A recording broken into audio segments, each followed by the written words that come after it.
Good morning, Kathy Vick, Deeply Awake, and I just got my confirmation that I'm on the right track. I've just done 2 videos and they're really, really good. I'm going to keep them in the library because they discuss in depth about some of the teachers' information, which I'm going to condense for you now. But what I am struck with is that this really has been a milestone kind of time for our family and for me personally, and in relationship to the other, capitalized. And it led me in this discussion to a very interesting thing, and it's this that I want to come to. Because through the morning, what I sometimes think is kind of self-indulgently at this point,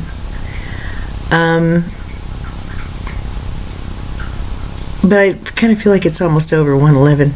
I kind of feel like this part of it's almost over. I kind of cracked something here. Because through those videos and through the study that I conducted this morning, there was a synthesis, and it's that I want to bring to you.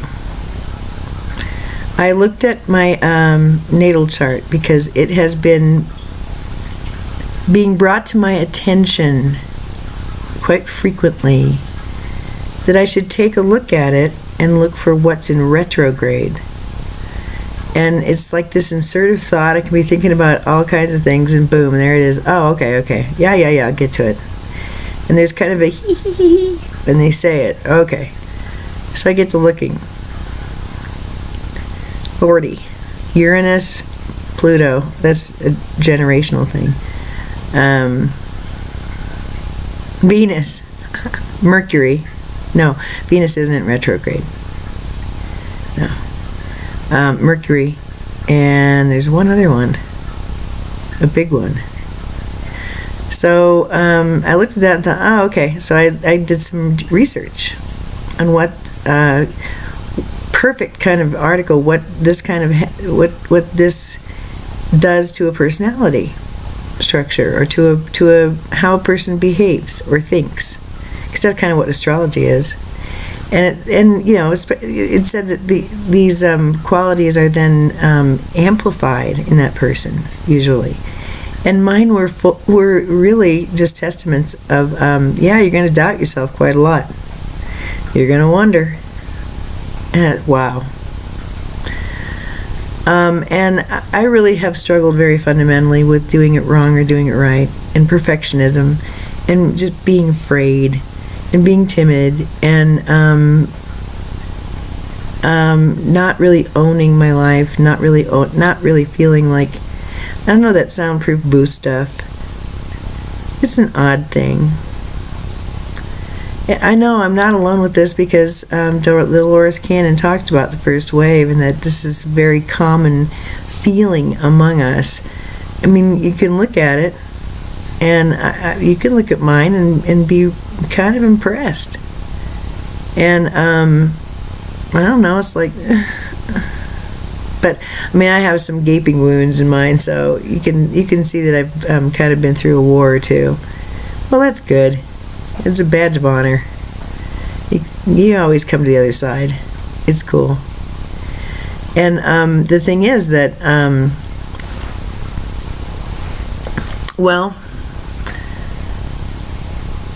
I personalize this in an interesting way, and I want to give it to you as a gift. It's just an example of how synchronicity and celestial triggers can kind of be important if read. I'm so amateur, but I have had a really good reading by a quantum astrologer, and I can see now why she said the things she did. Oh my. Thank you. Just recently, there was a solar and then a lunar eclipse. If I'm not mistaken, both of them were when the sun was in Pisces. That solar one Yeah, I think they both were in Pisces. But I knew the solar one was really important. The moon's node is at 4 degrees Virgo. In my natal chart, it was 6. And a friend of mine who was born in November of 60, it was I think 8. So I could see that there was progression. And now we're at 4. That's the north node of the moon. I don't know how that works, but I think it's a really weird coincidence, or it's a generational thing, because Pluto and some of those are in a generation's chart. They don't move very fast, and they're in retrograde, some of them. Pluto is. So that's an interesting thing. So it lended depth to understanding myself, because I've said a natal chart to me is like a soul selfie. When I read a natal chart, honestly, of anyone I know, then I just feel like it's their soul going. And there are little blind spots that the person may not see. But sure enough, there it is. It's really neat. It's not a bad thing, it's a good thing. It's like a signature, it's like a flavor.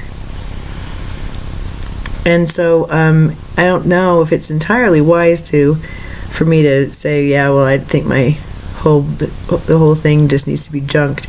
It's not quite like that. It's a matter of really getting down to the bones of it and being who I am. And that's the point. Because the eclipse was in 4 degrees Virgo. And my ascendant is 4 degrees Virgo. What that means, the ascendant, is how you present in the world. And your operating system, basically. And Virgos are kind of fussy and very, very analytical and resourceful, and they're just all the things I really dig, and find that I don't have many of those skills. I have an attraction to all those things, partly because I see that I wasn't abundantly blessed with some of those things. But I was abundantly blessed with a critical nature. And I was blind to that. I didn't really get how much anger, I guess, was behind that.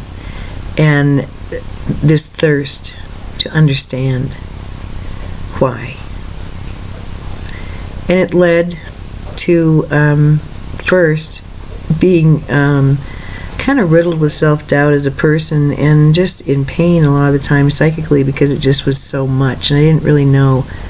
I did my best. I picked environments where the rules were kind of, everybody knew how to behave, and it was all to be done decently. And I really liked nursing in that way. You knew the rules. And so this sounds kind of Asperger-y, doesn't it?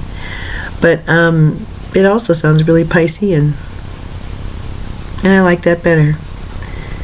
Because the whole point here is that how one is, and that's why I urge you to look at your chart. It's really fascinating. And it leads to depth of what it is that you value and how you're stitched together. It's awesome.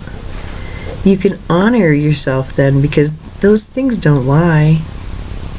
If you don't see that that's true about you, go ask a friend. Someone who really knows you well.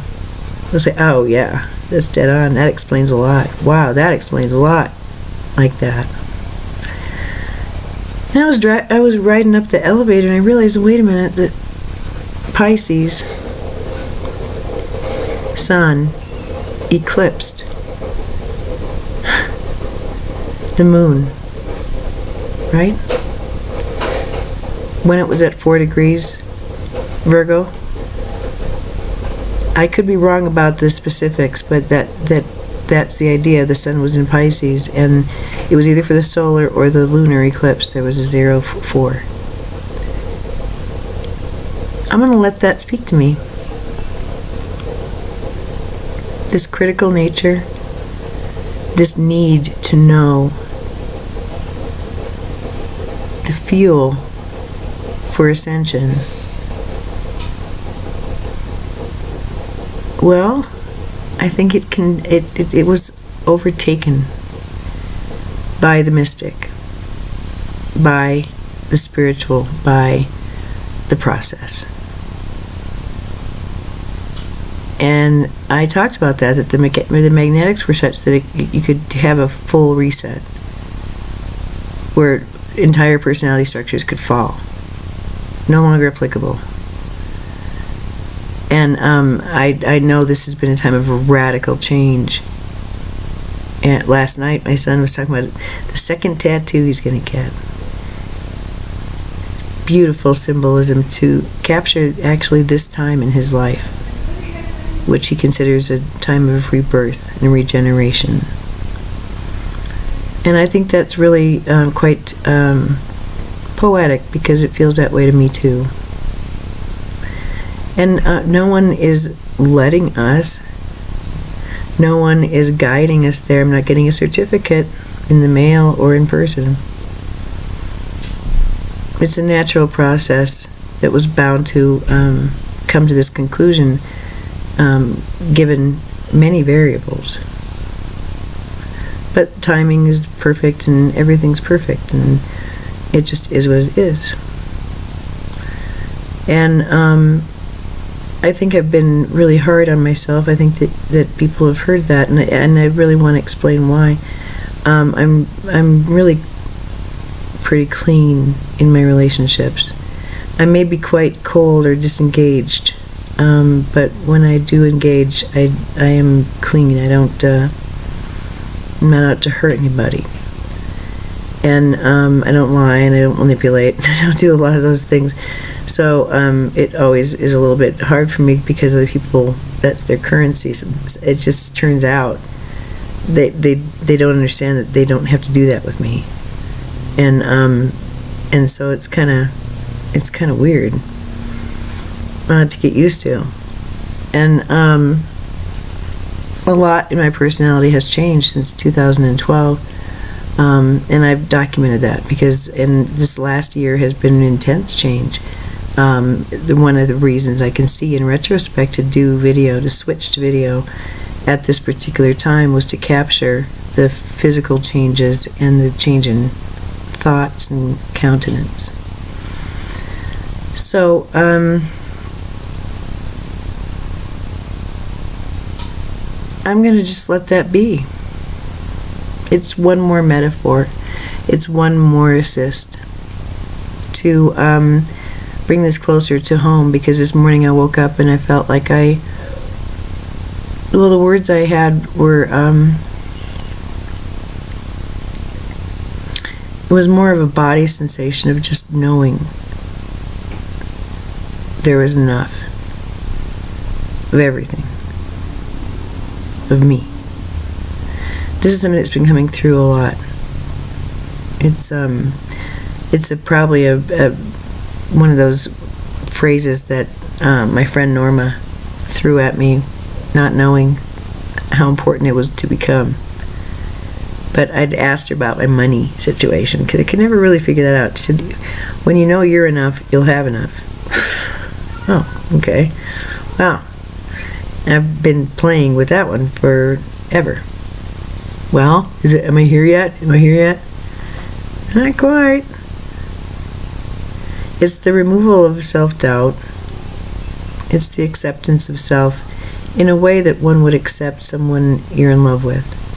When you're in love with someone, it's sort of like this haze of I don't know, of happiness. And burdens are easier to bear. And things are more enjoyable overall. It's a very good feeling to be connected like that. But there are other people, there's another status of individual who are like that. Because although it's very wonderful to share that with another human being, and that's sort of the point of a whole lot of entertainment, literature, religion, oh so much. Others have that too. Children. Because when you're in love, don't you feel like you're justified to be alive? That there's a beloved who sees you as justified and beautiful. Isn't that lovely? What happens when that goes away? Because it does.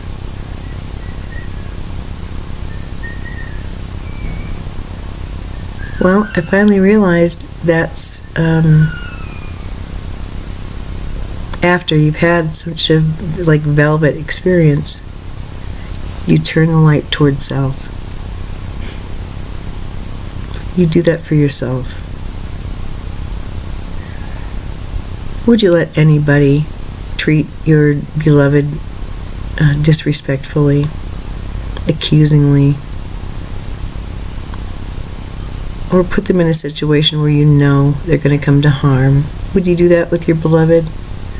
Why would you do it with yourself? That's kind of what it's come down to. It's a very beautiful thing. And that it's a visceral experience, and that it melds and meshes with all the training that I've received, as simple as it is a good thing. Krantz talked about this too. And I am reminded lately of two of his teachings. One about the at the end of the book, The Journey Home, when Michael Thomas is on a metaphysical journey, and his final task was to do battle. And he had become a warrior, but a special kind of warrior. And this was all done with angels. And the whole idea was at the last house that he visits, he understood that his breath would be taken away with the beauty and the majesty and the power and the colors of the final angel, the one who was the most powerful of all, and they were all powerful and benevolent beyond belief and wise. He does battle. He could have been tricked. There was deceit involved, trickery, and it was just a test to check where the self-doubt was, where the mastery was.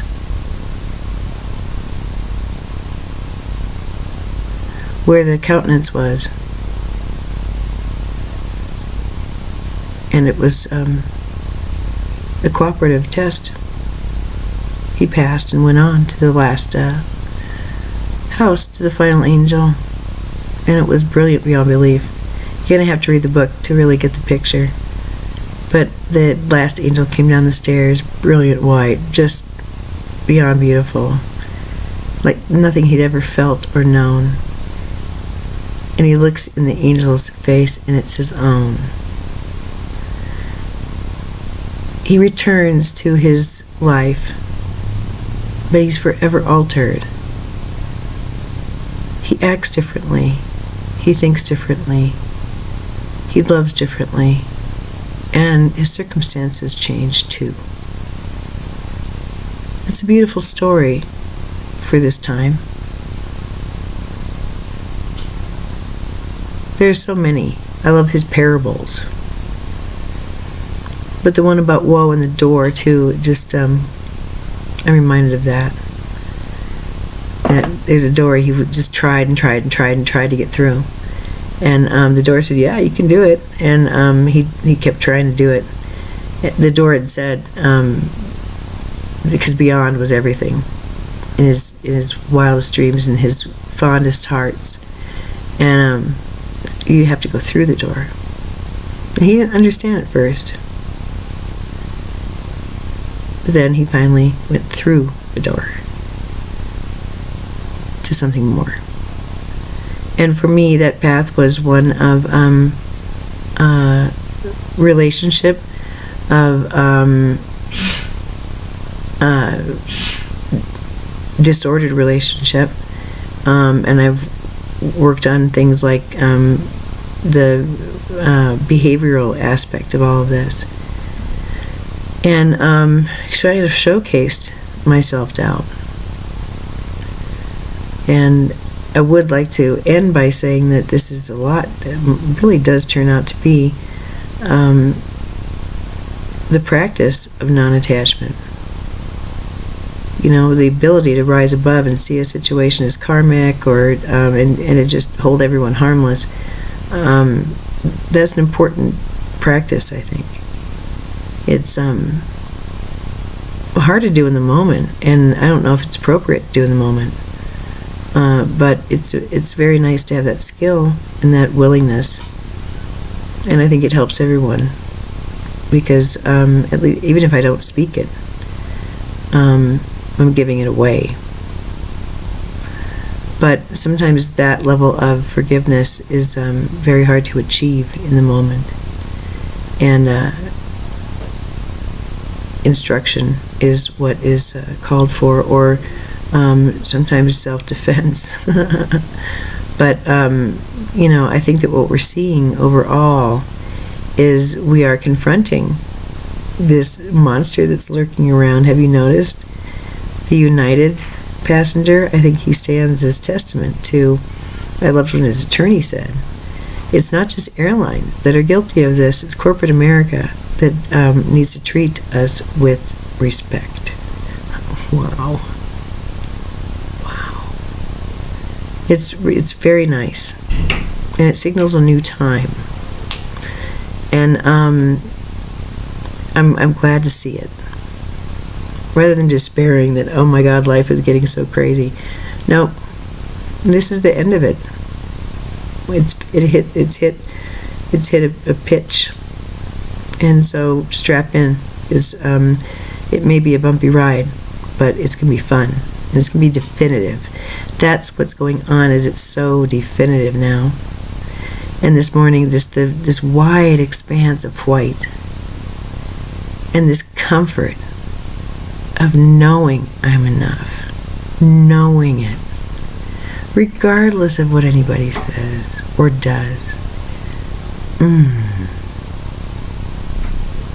And that holds its own tone. And now I can be more generous, so I'm going to be a good mommy and make breakfast. Add something new. And so yeah, it does involve new things, and breaking out of old patterns, and having different expectations, different self-talk, and being okay with that. Not steering the ship back and steering it back into old water. Is this an internal process? Well, obviously. You bet. But from there it spreads. There has been change in my daily life and personal life, as far as pursuits and company and things like that, but it's all improvements. It's very good. Just the happiness factor is good. So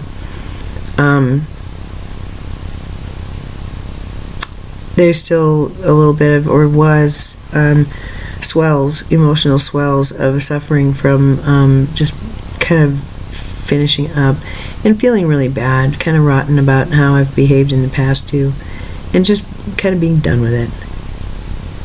And then I stumble upon this the eclipse, the meaning perhaps behind it. I really can give myself permission to be that sweet, sweet Pisces girl. To let that sort of become my primary operating mode. I can drop the critical nature, the fear of getting it wrong, the researcher's mind. It's not entirely a psychiatric problem or like a psychological glitch. It was purposeful, because, my chart clearly indicates that this is an appropriate pastime, at the very least, for yours truly. So I will channel it the way that makes sense. But I can drop this analytical person who was constantly comparing, thinking, contrasting, moving the ball on. It's been a long haul trying to figure out these things. What non-attachment truly entails. What ascension is from the inside out, if the things I was taught in my youth are true, and what I've heard repeated by Cryon and so many others. My doubting Thomas. Michael Thomas in that fable is named so for Archangel Michael and for St. Thomas, the doubter. Could this be the battle between light and dark? I don't know, but I think it's one of them. The koan of self-worth. Permission to treat myself with a kind of forgiveness and permission and encouragement I feel is necessary to give a romantic beloved and to those I love. It's not just a pop psychology book on how to be your own best friend. For me, it meant accepting the esoteric portion of it, the scientific and very real physical portions of it, and accepting what that might mean socially and, professionally, solically. But I think that was the task, and I think I can say mission accomplished. I have made a few more steps on this path, and some of them have been shaky.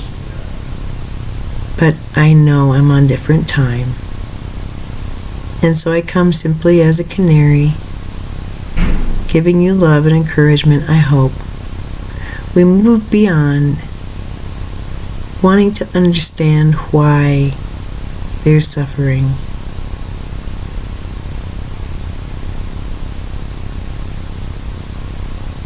To the day when it's finally understood for down deep, down deep. And broken from, loved and released. Not mine. A pastime. And I can see in this instance that the I can stand as someone who lives out celestial triggers. There you go. That's been a big part of this.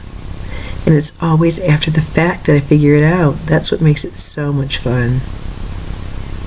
So I'm not using it to portend stuff as much as it's with Kaipacho. When I listen to his, I'm just always shocked at how now I see a bit of a divergence, but not very much, and it's just as powerful. Of the very same issues that he's describing are what I'm feeling and seeing, and I'm very pleased to be aware of them. It helps a lot. It's wonderful. So any kind of tool is very great, but these are changing times. So I hope that my words have helped more than harmed in my more critical, angry mode. I don't understand any of this, and I'm hurting, but I feel better, and I don't know what's going on. All of those things It does get better now because it's easier to find center, and it's easier to just not get knocked off of it. And I'm really glad about that.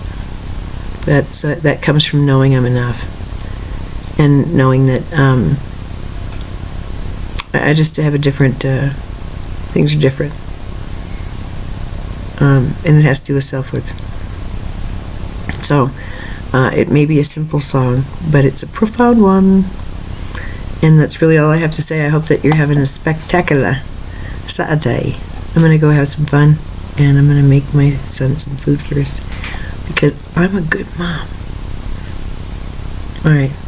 Have a great day. Bye.